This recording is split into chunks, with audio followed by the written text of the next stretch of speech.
Hello everyone. This is a bit of an unusual SMITE video because I want to actually make some recommendations for Guardians to try if you're not a support main and you wind up with a support role. If you're if you main another role but you want at least one Guardian in case you wind up with support, because it happens to all of us.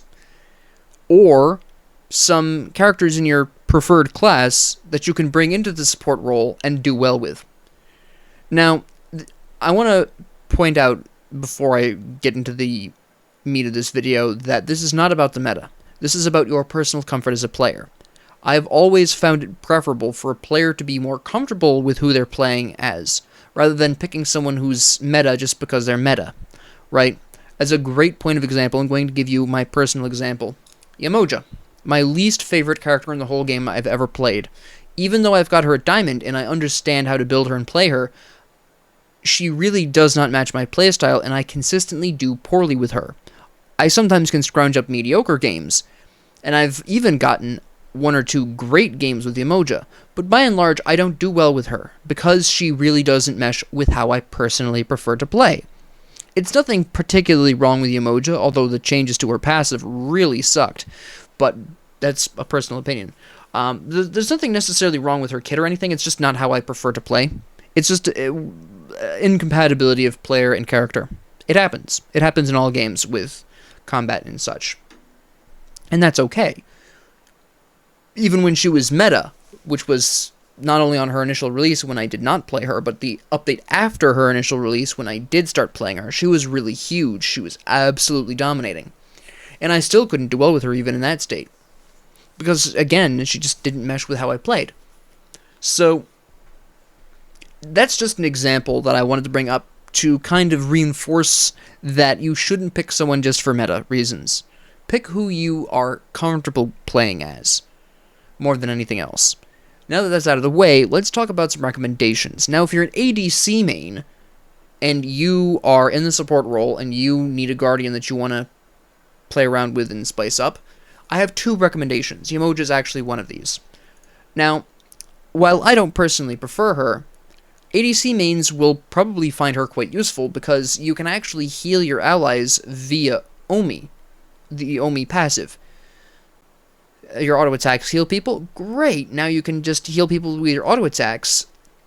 If you splash in Gilded Arrow, you can do some decent damage with those as well. And you can have a grand old time. Now, how you feel about her kit and the Omi instead of mana is a matter of personal opinion.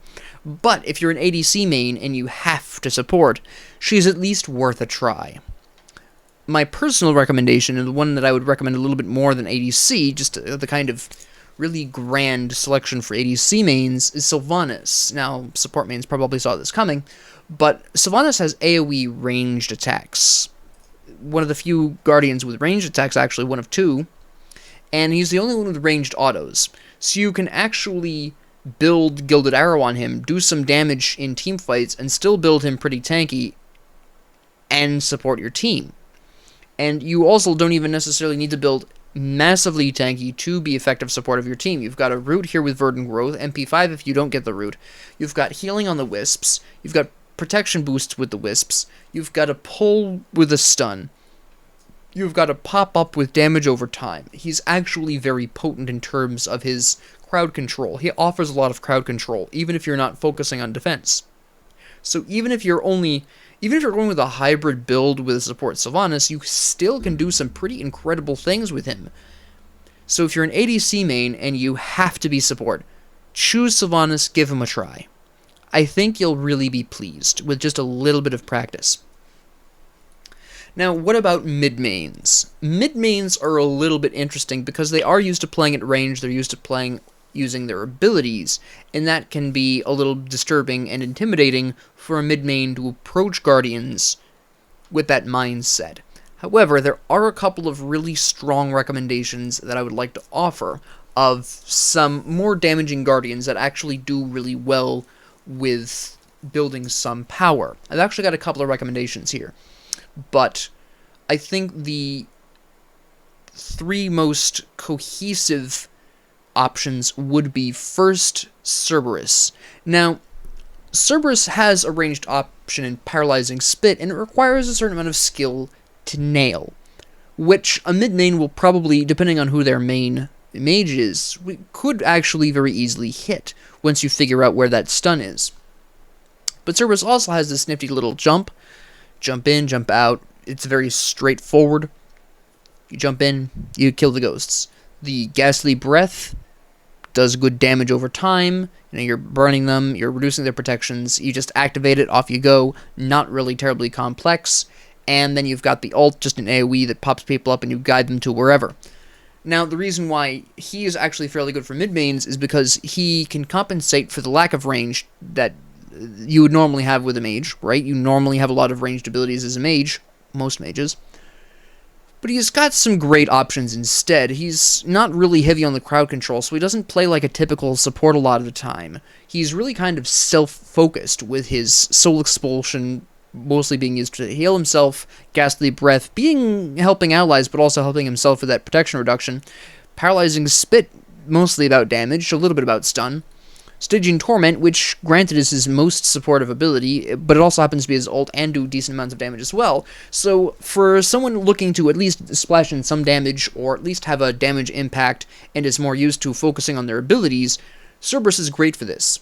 It's a similar case with Bacchus, although I don't recommend Bacchus as much as Cerberus, because first off, you actually have Chug, which isn't a damaging ability, and I don't think a lot of mid-mains are going to appreciate that. But he actually can bust out a decent amount of damage, because when he's drunk, he gets passive damage mitigation, which means it's easier to just tank damage, and he gets a little bit of magic power. He gets more magic power when he uses his ult, and he actually can, afterwards, do a decent amount of damage with Belly Flop, which has incredibly potent magic power scaling, and then just belch afterwards to keep them in place. But Bacchus can hit pretty hard, but again, between Chug and, well, primarily just Chug, I would have to say probably he's going to be a little bit interesting for a lot of mid-mains to play. Oh, oops, pressed that too many times. But what might be a slightly better option for you is actually Cthulhu, who has, of course, his lovely Descent into Madness, where you can deal impressive amounts of damage. You've got Rushing Terror, which is just a pretty classic dash, very easy to understand, it's straightforward in there.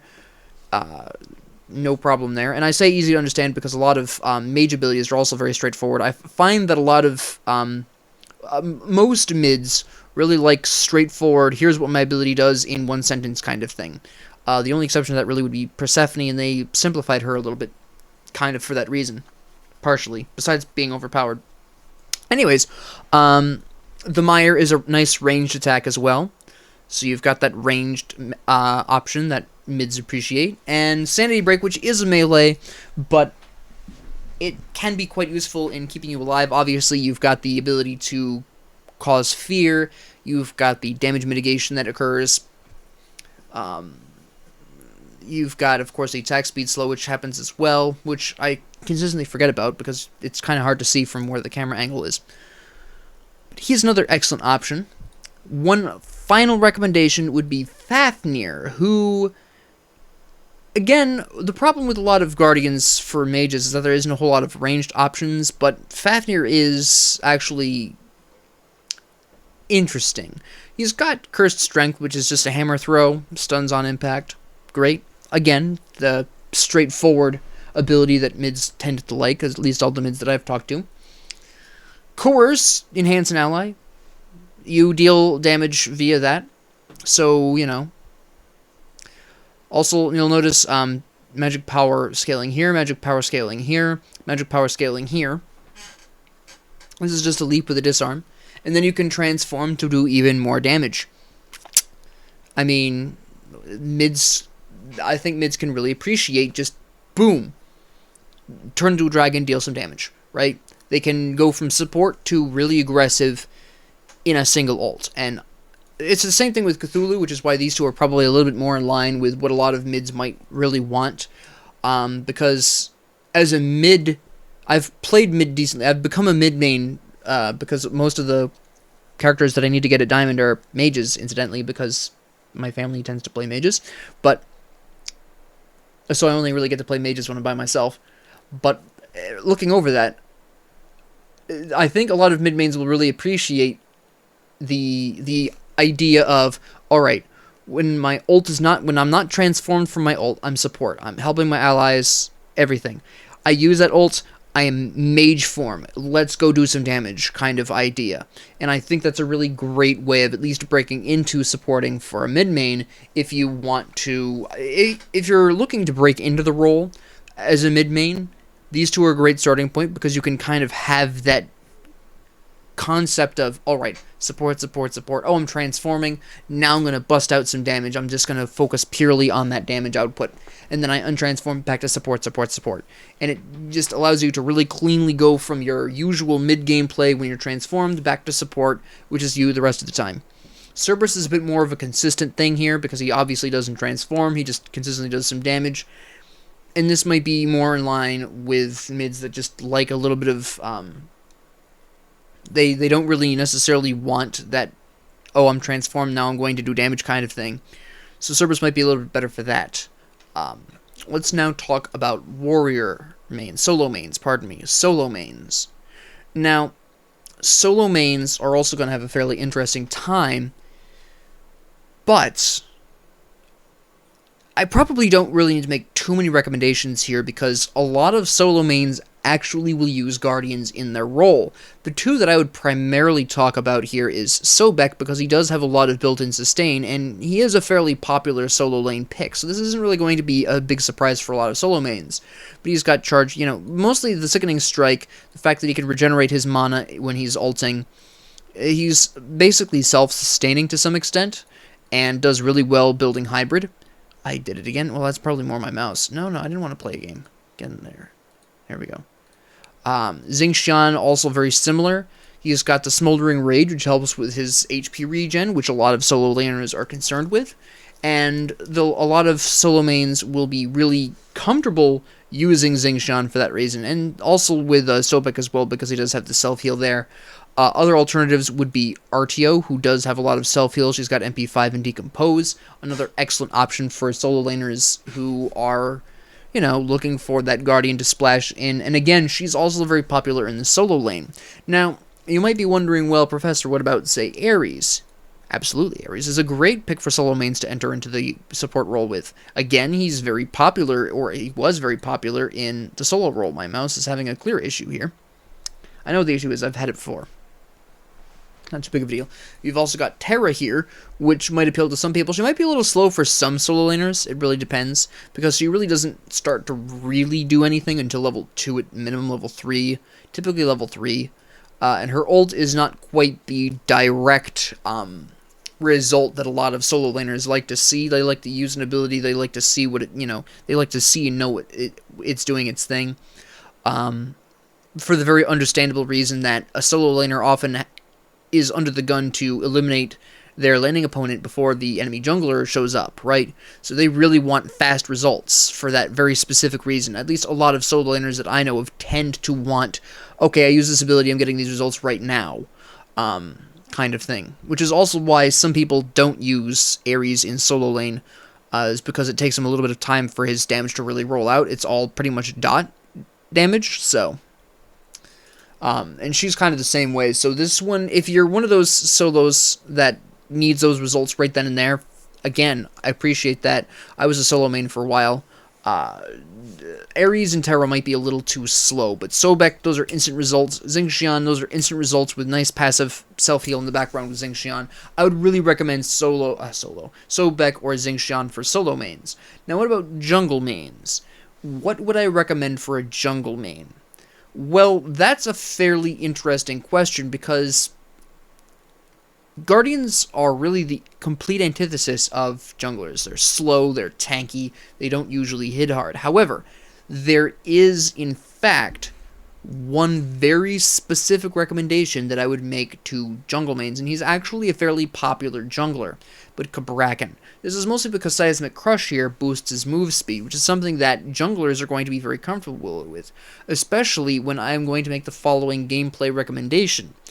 If you're a jungle main and you're playing support, pretend you're a jungler only for the left, or whatever, pretend you're a jungler only for the jungle, between the mid and the duo lane. Just jungle that jungle.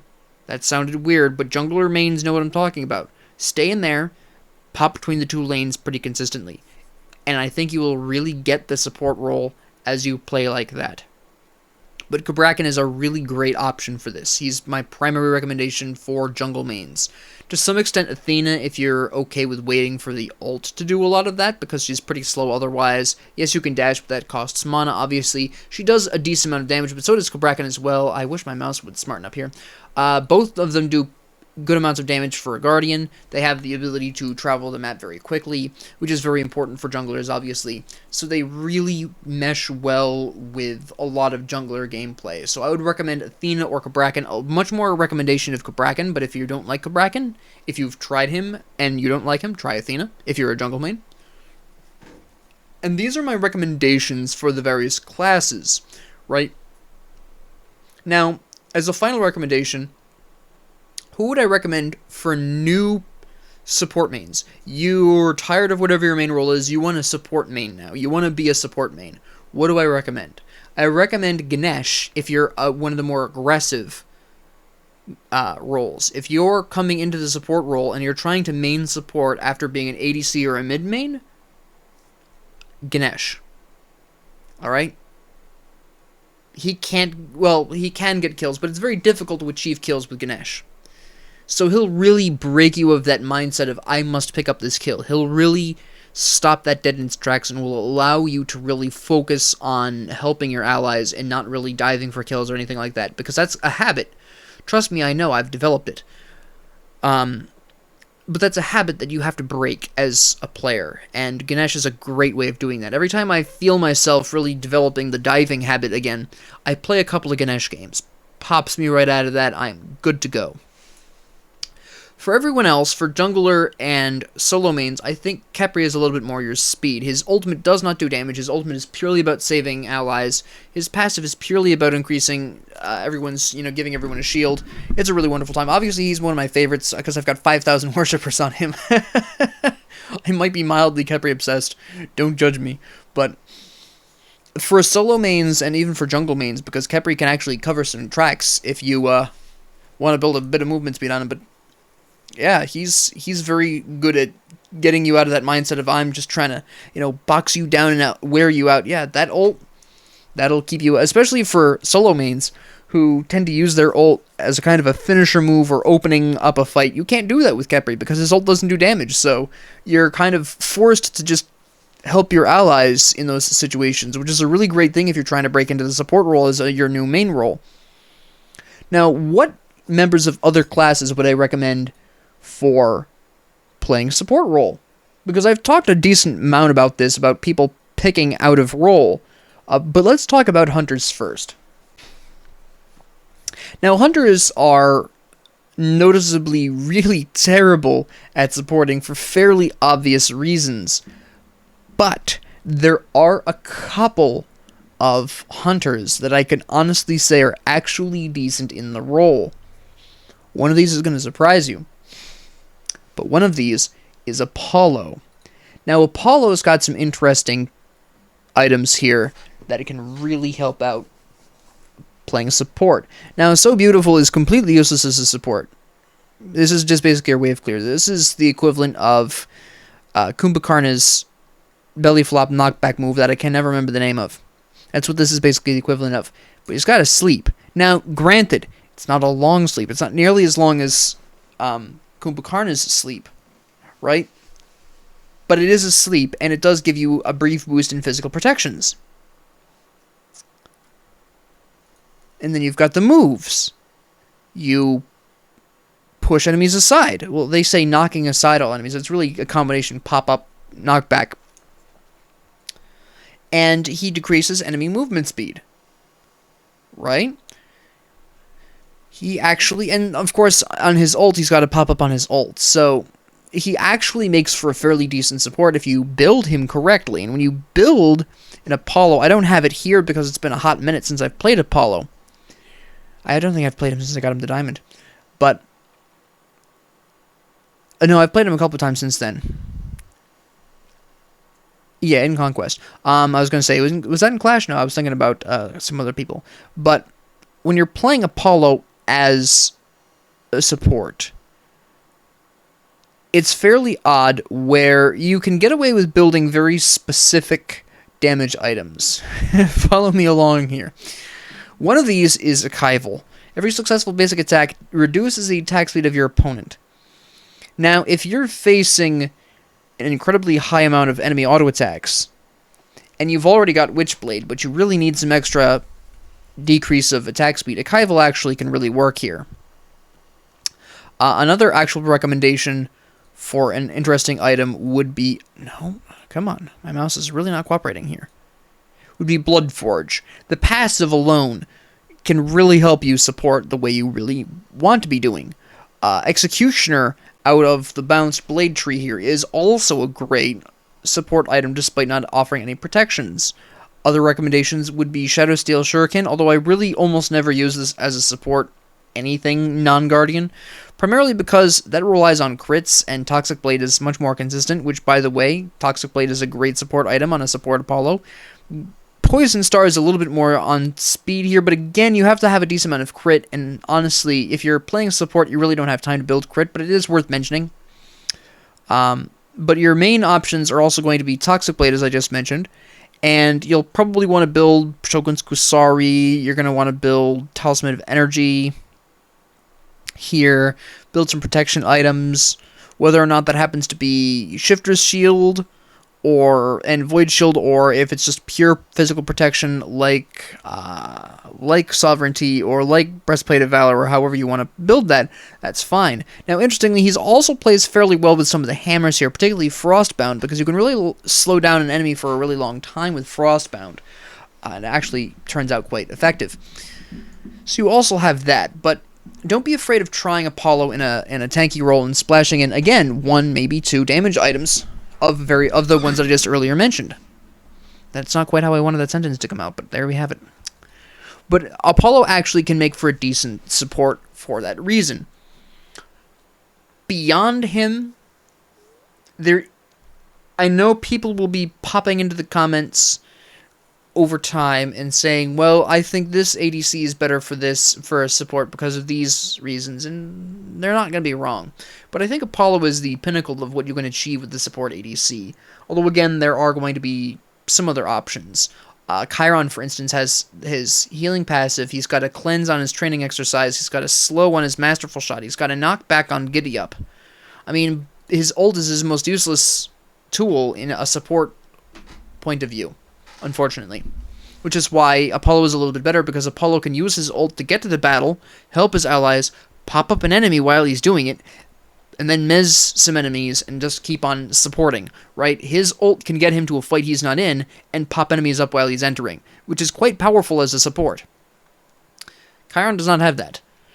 Cupid does not either, although Cupid at least has the benefit of actually having some support-type items going on here. Heart Bomb, once you get those stacks up, actually gets stunned, so there's actually an even stronger justification to go into Shogun's Kusari. I don't have anything for him for some reason.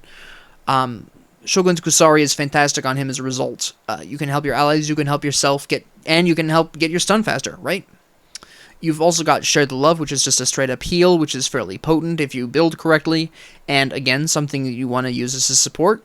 Flutter, which basically just the trail that you leave behind can be very useful if you're playing aggressively or trying to sustain a retreat. This actually comes in handy. And then you've got the Fields of Love, which again is a sleep. You've got a slow. I believe it's also got a cripple. Yeah, it's got a cripple. It's just a lovely, lovely time here. And a 3-second Mesmerize, if you've got full hearts, is impressive.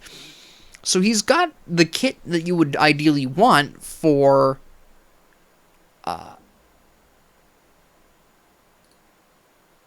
supporting. So Cupid actually makes for another excellent support. He's not quite as versatile, in my opinion, as Apollo. Although I think in some ways Cupid makes for a better support because he's got the stun on Heart Bomb, which Apollo doesn't have in his... What is that called again? So Beautiful.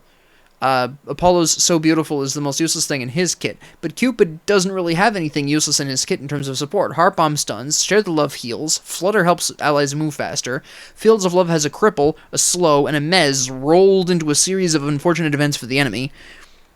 So yeah, in a lot of ways, Cupid is equally as effective, if not more, slightly less effective than Apollo in the support role. Again, it really depends on how you feel about Apollo's ult compared to Cupid's. So there is that as well. Danzabaru actually makes for a great support, and I've been experimenting with this recently, which is why he's at the mastery he is.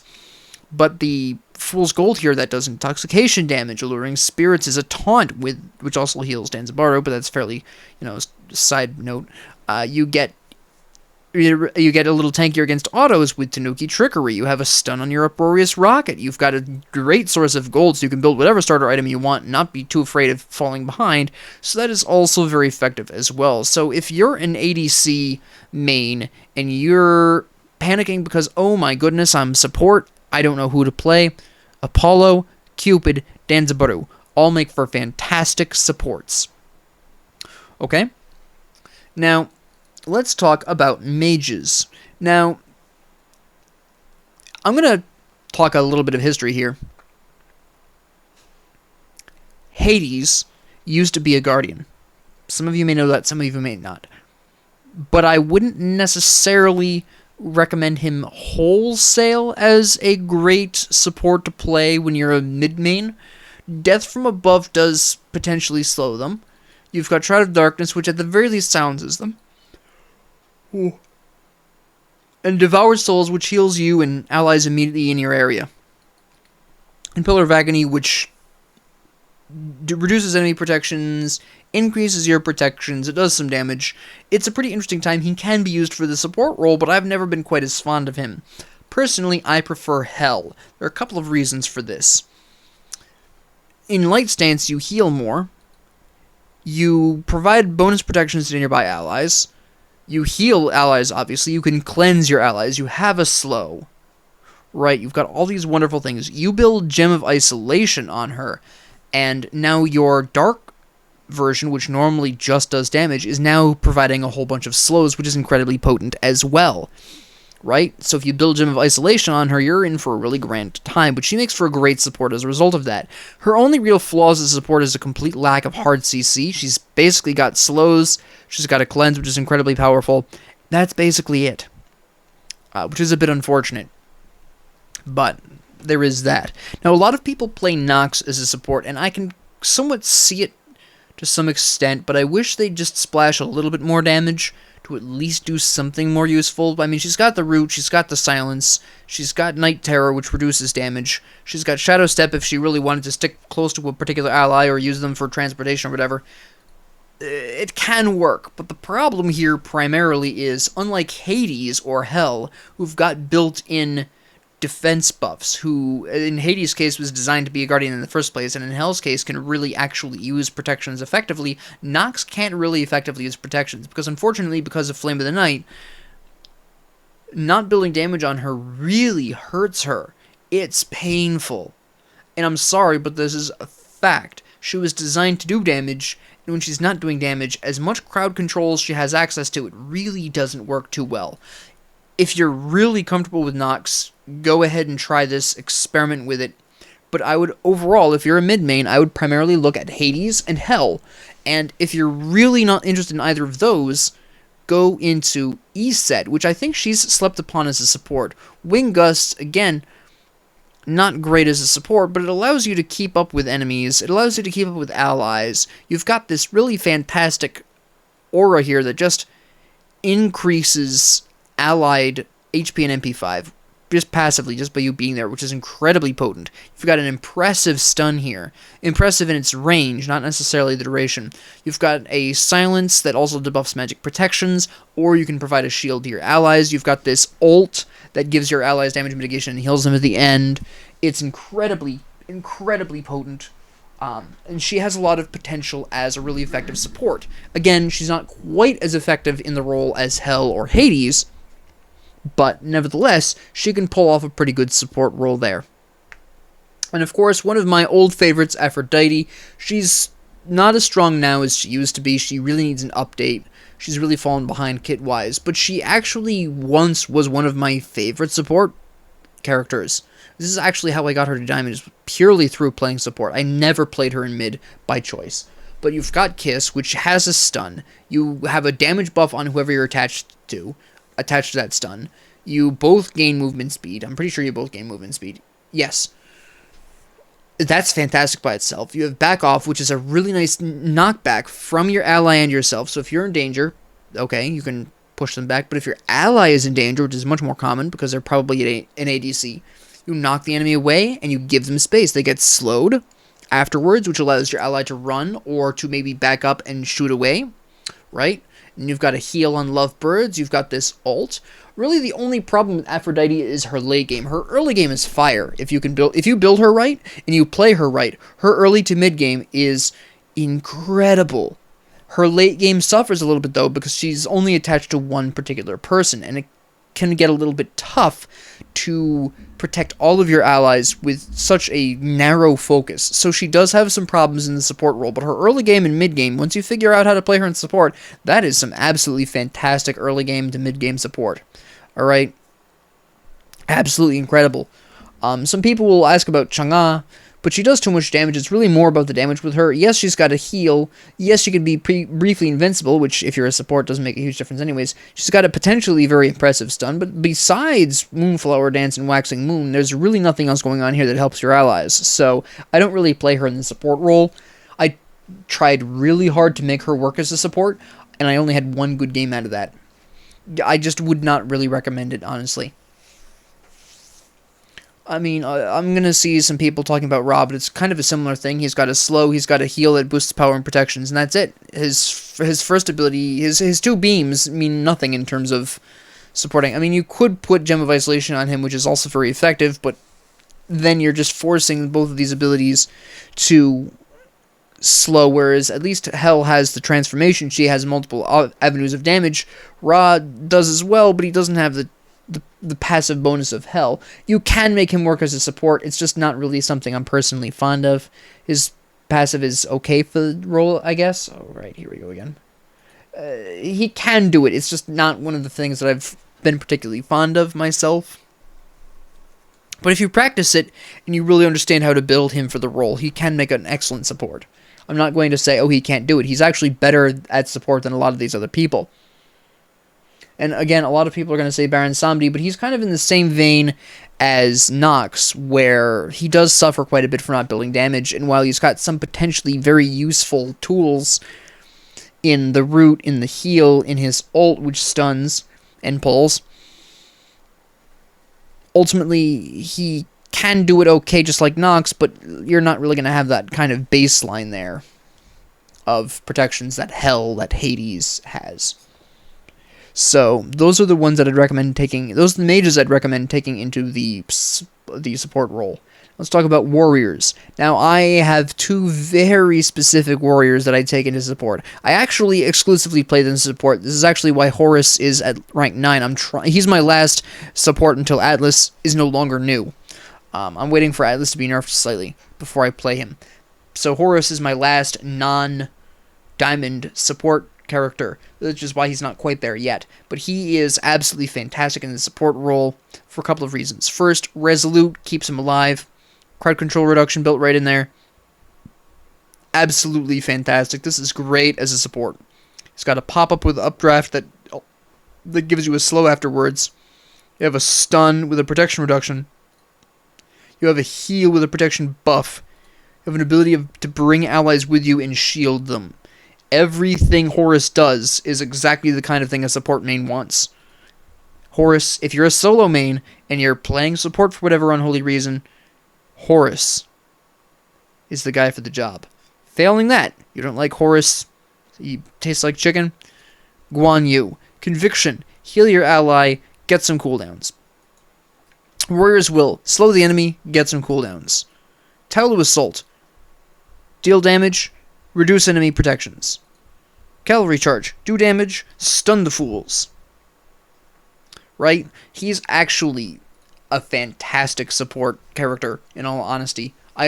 Again, just like Aphrodite, I almost exclusively play Guan Yu in the support role. I do the same thing with Horus. They're almost exclusively played in the support role. I really don't play them in solo. But if you're a solo main and you need to pop over to support for whatever reason, Guan Yu and Horus are where you want to be with that.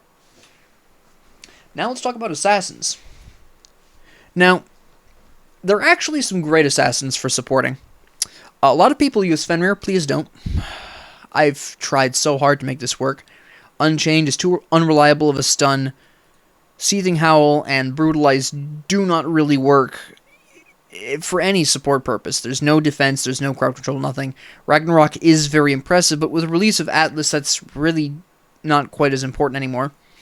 Instead, if you're going to support as an assassin, Ratatosk gear, specifically with, and I want to emphasize this, if we can bring up, there's the list of nuts, specifically with either the Thick Bark or the Evergreen Acorn. Which one you pick is entirely your preference, alright? But pick one of those two, and you're really in the business. Now, keep in mind that both of these really heal him. Flurry is probably the better one of the two. Thick Bark, pardon me, let me rephrase that specifically. Thick Bark is a little bit better for support. Evergreen is more of a solo thing, in my opinion. Thick Bark is really where you want to go because you gain protections with the Flurry as well, right? So you have that.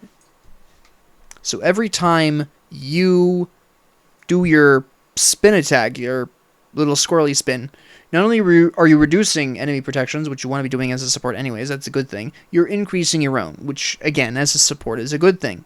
You have a slow on your dart, you have a stun on your Acorn Blast, you have a pop-up on your Through the Cosmos. So basically, by building the Thick Bark Acorn, you're taking the one ability that has, well, I won't say it doesn't have any support function. Again, it does shred enemy protections, but it does also boost your own, which can really help you, especially in a support role. So he actually plays really well in the support role.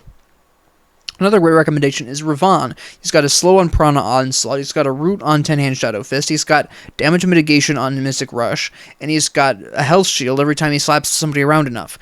Overhead Kick is interesting because you technically don't really need this as a support, but the fact that you can be immune to things like Ares ults and serious crowd control can actually really help you stay active in the fight and help your allies out. So that's how you feel about Overhead Kick. It really depends. I have very mixed feelings about this as a support main, but it's the rest of his great kit is really effective as a support. Now, again, I've seen people play Sarkette in the role. Please stop doing this. She's got Cobra's Kiss, and she's got her Last Breath, and that is all she's got as forms of supporting. She's got no natural protection increase here. She reduces any protections here, that's nice, but you're sitting duck with Last Breath, and a lot of your crowd control is focused on only one person. You can theoretically hit multiple people with Deathbane, I'll give you that. You can hit potentially 2 people with Cobra's Kiss, although that's tough. Last Breath is one person. So, generally speaking, I really recommend against Sarkette as a support. Please don't. Use Ravon, use Ratatosk gear. They're way better at it. But yeah, that's what I really wanted to talk about in this episode, is just really get a bit more into the weeds of some recommendations of what you should play if you main another role and you wind up as support by accident, some Guardians that I'd recommend you try. And if you don't really want to play a Guardian in the support role, some recommendations for out-of-role gods that actually play really well in the role if you build them right. So I hope this helped. I hope this helps improve your enjoyment of Smite. We all have roles we prefer to play as, and yes, it can sometimes suck to not get that role, but we're never going to get 100% of that role, and you have to approach it as a learning opportunity. Okay, I'm supporting this game, let me play this and understand a bit better what my support will want from me from here on out, right? That's actually the reason why I walked away from being a support main for a while. Support remains one of my favorite roles to play, but in order to really understand what my allies need from me as a support, I have to play those other roles. So here I am. I am 25 gods away from all gods of Diamond, at least for now. And I intend on continuing that tradition. And eventually getting all the gods to Diamond. And in order to do that, I have to play other roles. So they mesh beautifully together, these two goals, and that's why I'm not currently playing a whole lot of support, despite even defining myself quite actively as a support main. In my free time, when I'm not playing on camera, I'm playing other roles. Currently, temporarily, because I really want to better understand them. So, think of it that way. Think of it as a learning opportunity. Hey, I've got such and such a role. Let me play this so I can understand what this role, what players in this role will want from me as whatever main I happen to be. You know, if I'm playing a jungle game, but I'm normally mid. Let me figure out what junglers want from me. What would I want from my mid? What am I asking my mid to do this game? What could I improve in my own game that would help my jungler out? Right? Kind of thing. So, yeah, I hope this helped. I hope this inspired you to at least not hate your least favorite roles, but view them differently. As always, if you liked this, please like and subscribe. If you didn't, please ignore me. If you have any comments, questions, concerns, ideas, suggestions, or requests, please leave them down in the comment section below. And don't be afraid of anything. Try it out. Go nuts. You've got nothing to lose. Have a great 24 hours.